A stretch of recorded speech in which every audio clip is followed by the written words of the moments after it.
अपने पसंदीदा शो के फुल एपिसोड देखने के लिए अभी डाउनलोड करें दंगल प्ले ऐप।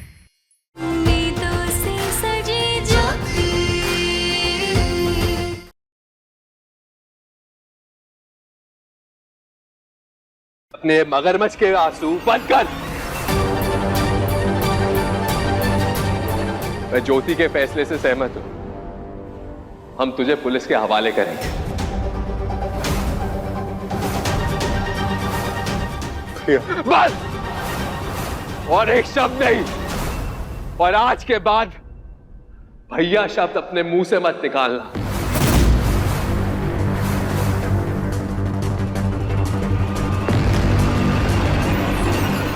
ये क्या किए तुम? क्या किए तुम? हमारी परवरिश को कटघरे में लाके खड़ा कर दिया। ये संस्कार दिए थे हम तुम्हें।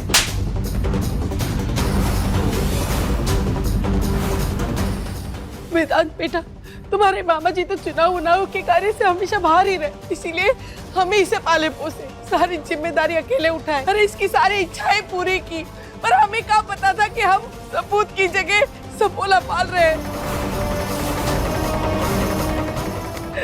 जो एक दिन हमारा नाम डुबो देगा, हमारे मुंह पे कालिक पोत देगा। जैसे वेदांत तुम इस पे भरोसा करते थे, हम भी मान लिए कि हमारा बेटा कोई गलत काम नहीं कर सकता। अरे दुनिया की हर माँ अंधी होती है, चढ़ा दो हमको सूली पे, इससे बड़े अपराधी तो हम हैं। मारने पड़नी चाहिए हमें।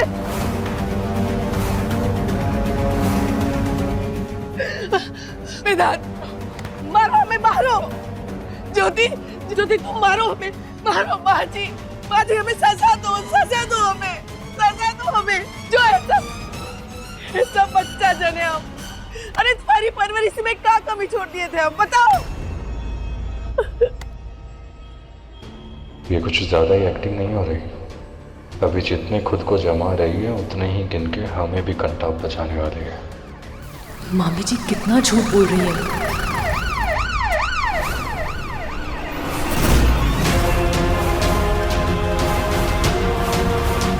अरे बाप रे, ये तो सच में पुलिस आ गई। अब हमको और नाटक करना पड़ेगा। जाओ, निकल जा यहाँ से। तू इसी लायक, तुझे तो मेरा ये दूसरा बेटा पुलिस के हवाले करेगा।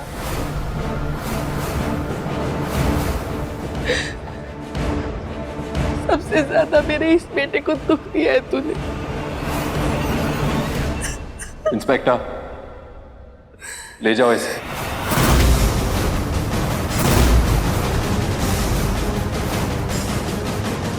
इस नालायक को ले जाइए इंस्पेक्टर साहब। हवलदार, अरेस्ट करो इन्हें।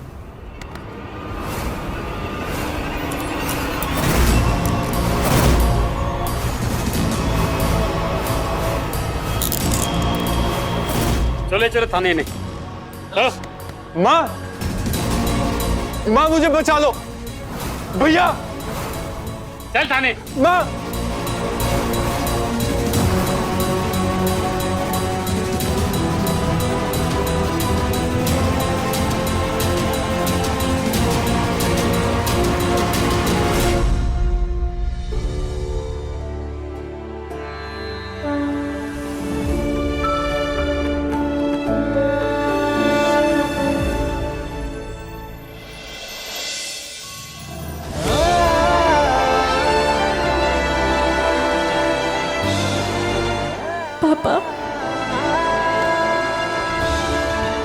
पापा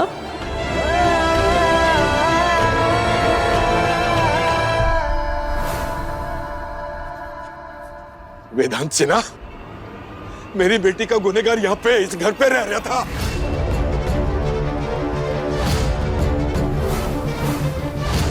तो आप भी मेरी बच्ची के उतने ही बड़े गुनहगार हो।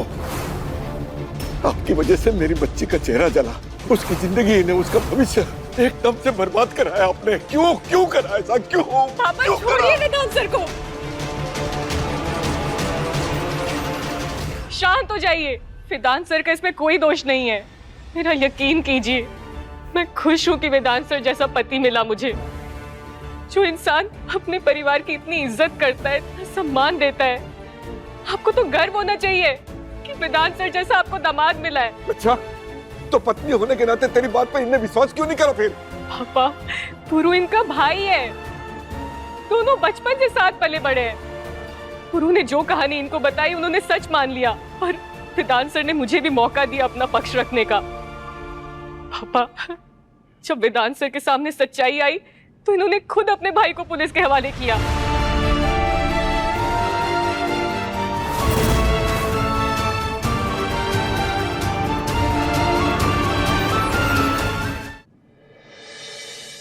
आपकी नाराजगी, आपका गुस्सा जायज है। मैंने ज्योति को घाव नहीं दी, पर उसके घाव पर मरहम भी नहीं लगा पाया। मैंने शायद ज्योति की बात पर विश्वास करने में ज्यादा समय लगा दिया, पर मैं वादा करता हूं आइंदा ऐसा नहीं होगा। ज्योति को जितनी तकलीफ झेलनी थी उसने झेल ली, आज के बाद ऐसा कुछ नहीं होगा। ज्योति का अपराधी पुलिस के हवाले है, उसको सजा कानून देगा और उसी से ज्योति को इंसाफ मिलेगा। विश्वास करिए, ज्योति मेरी जिम्मेदारी है, मैं उसे हमेशा खुश रखूंगा।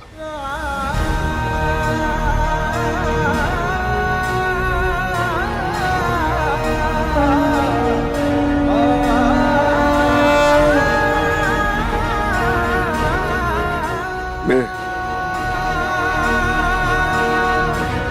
केवल इतना ही बोल सकता हूँ कि वेदांत का जो रूप मैंने अस्पताल में अपनी बच्ची की मांग भरते हुए देखा था, मैं उसी वेदांत को पहचानता हूँ।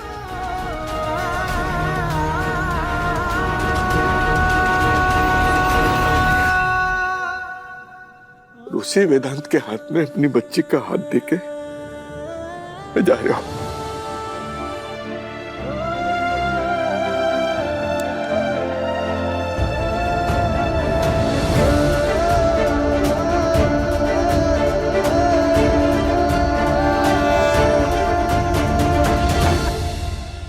कहते हैं पिछले जन्म के कर्म के पुण्य इस जन्म काम आते हैं। मुझे नहीं पता मैंने ऐसे कौन से पुण्य किए जो मुझे वेदांत सर जैसा पति मिला, जिसके बाद मुझे कुछ और मांगने की इच्छा ही नहीं है। ज्योति, वेदांत सर,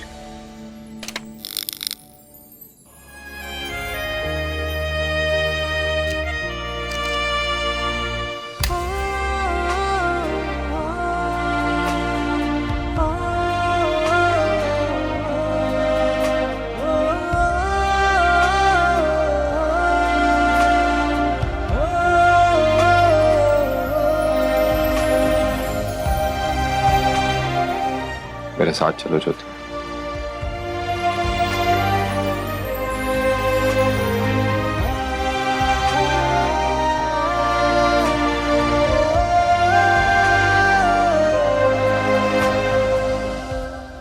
ज्योति, हमारी शादी को बहुत दिन हो गए, पर हम साथ होकर भी साथ नहीं हैं। आज मैं तुम्हें मेरी पत्नी होने के सारे अधिकार देना चाहता हूँ। आज मैं एक बात दिल से कहना चाहता हूँ, मैं तुम्हारे बिना अधूरा हूं।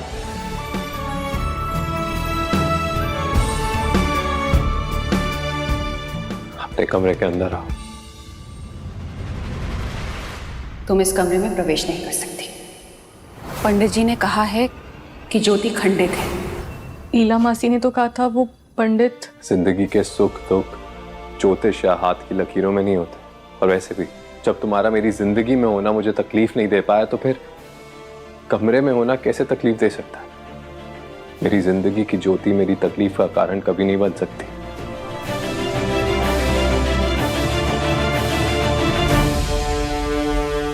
और अब मैं तुम्हारे बिना एक पल भी नहीं रहना चाहता।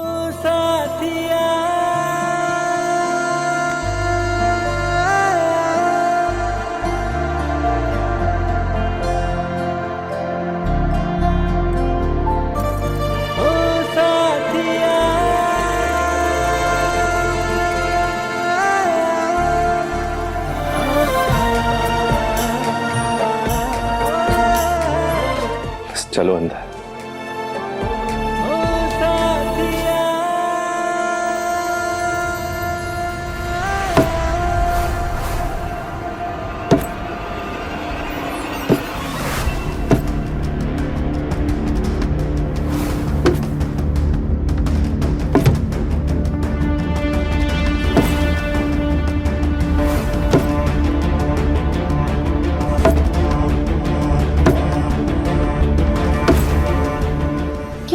आवाज कहाँ से आ रही है?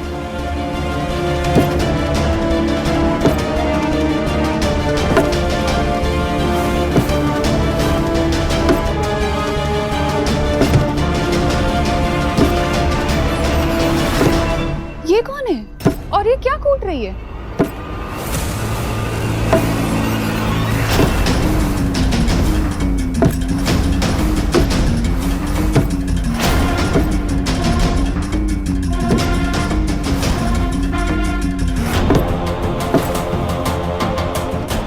भाभी?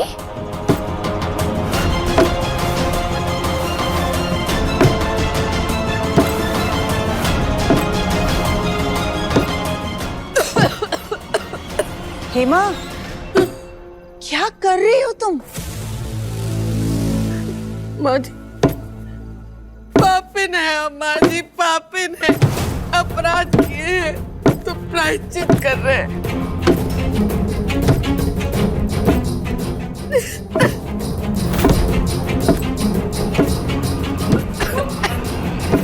मामी क्या कर रही हैं? समझने की कोशिश कीजिए, जो कुछ भी हुआ उसमें पुरु की गलती थी, आपकी नहीं। आपने कुछ गलत नहीं किया, अपने दिल से ये गिल्ट निकाल दीजिए प्लीज। नहीं वेदांत बचवा, तू हमको माँ मानता है ना, यही से बेटे का प्यार बोल रहा है। पर हम पाप किए हैं तो सजा मिलनी चाहिए हमें। मामी अगर आपका थोड़ा सा भी दोष था ना तो उसे जेल भेज के आपने अपना प्रायश्चित कर लिया है। छोड़िए इसे, हटाइए इसे। प्रायश्चित तो तय है, प्रायश्चित नहीं किए ना तो घुटन से हम अपनी जान ले लेंगे। तो तय रहा, आज से हम ही फटे पुराने कपड़े पहन के ही यहाँ जमीन पर सोएंगे। हम चंद्रयान व्रत करने का फैसला किए हैं जो पूरा 30 दिन चलेगा। चंद्रमा की घटती बढ़ती आकृति के अनुसार हम अपना निवाला खाएंगे और हर निवाले के साथ हम ही मिर्ची का निवाला भी साथ में खाएंगे और एक बूंद पानी नहीं पिएंगे। हम भी वो जलन महसूस करना चाहते हैं जो ज्योति बिटिया ने की होगी जब पुरु ने इस पे तेजाब डाला था। हम आप सबके सामने हाथ जोड़ते हैं। माँ जी हम आपके पैर पड़ते हैं, हमें प्रायश्चित करने से रोकिए मत। हम ही प्रायश्चित करना चाहते हैं। हेमा, रुक जाओ हेमा, ये प्रायश्चित नहीं पागलपन है। जिसने गलती की थी उसे सजा मिल गई है। माँ जी, हमारा बेटा वो काल कोठरी में सजा काट रहा है तो हम यहाँ ही राजमहल में राज कैसे कर सकते हैं? अब तो राजमहल में राज करने का बखत ज्योति का है।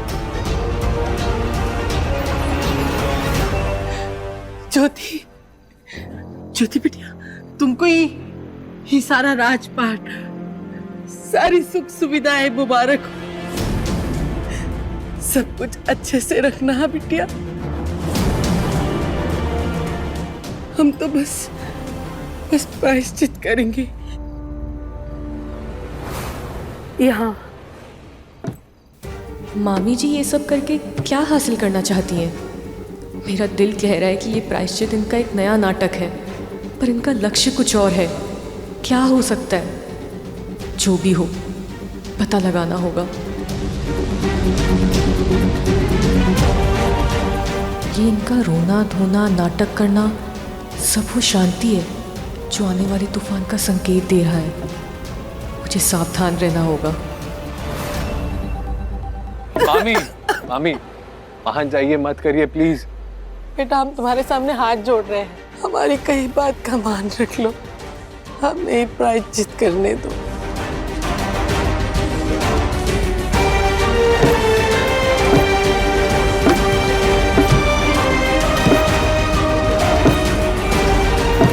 ठीक है।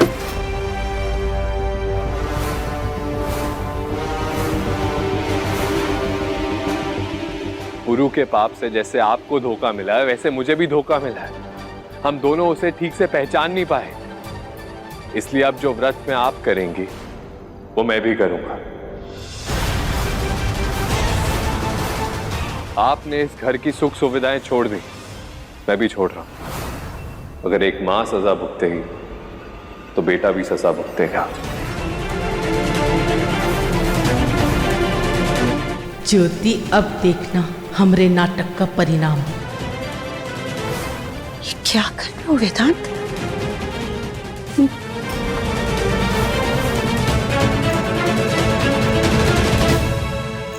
वेदांत सर, ये क्या कर रहे हैं आप? अरे आपको तो इनको समझाना चाहिए, आप खुद ही वो गलती दोहरा रहे हैं। हम ऐसे ही इसे बिटवा नहीं कहते, ये हमेशा सच्चाई का साथ देता है। तुम बिल्कुल ठीक बोले वेदांत, इस गुनाह में सिर्फ पुरु नहीं, तुम और मैं, हम दोनों अपराधी हैं।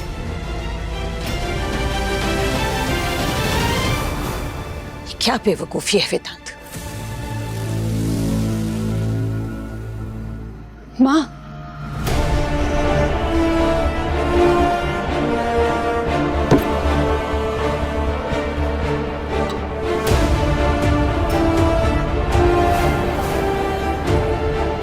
देख लिया अमरावार, निशाना कहीं और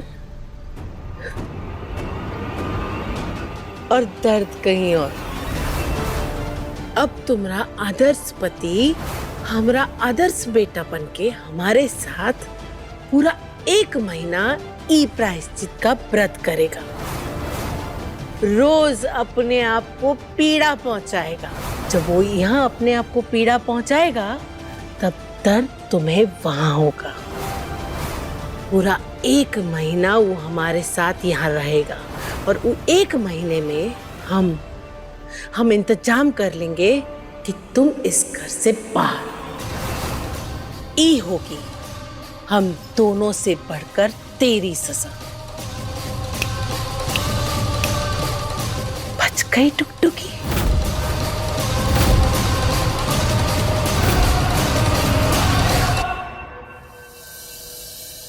अपने हाथों से पैसा गिन नहीं पाओगे, इतना पैसा फेंकेंगे हम। हमें किसी भी कीमत पे अपना बेटा बाहर चाहिए, वो भी जल्दी।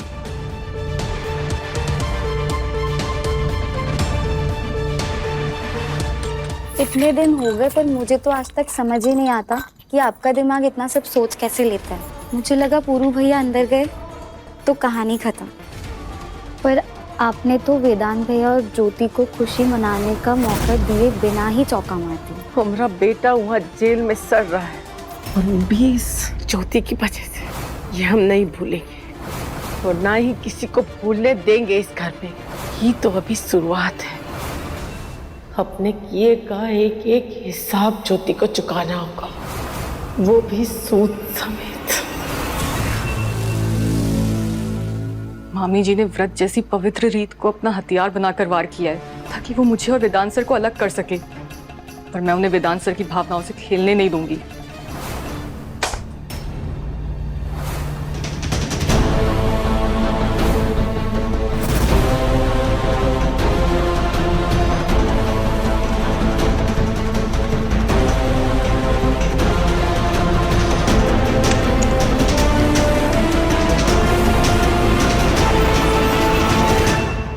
ज्योति भाभी,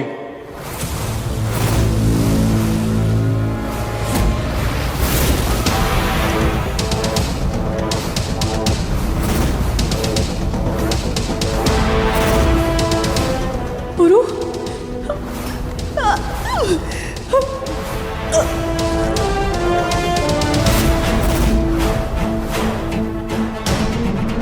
मुझे जेल भेजकर तुझे क्या लगा कि मेरा चैप्टर क्लोज? नहीं, तेरी मौत हूं मैं।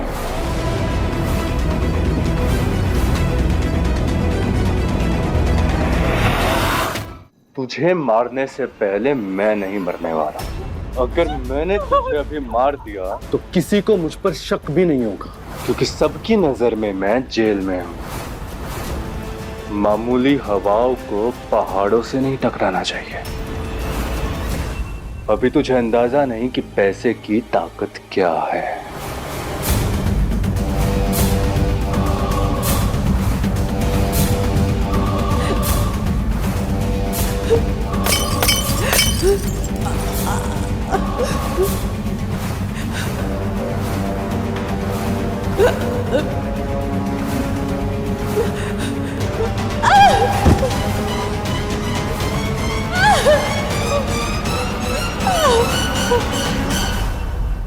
अब मैं तुझे इस तरीके से मारूंगा कि सबको लगेगा तूने सुसाइड किया है।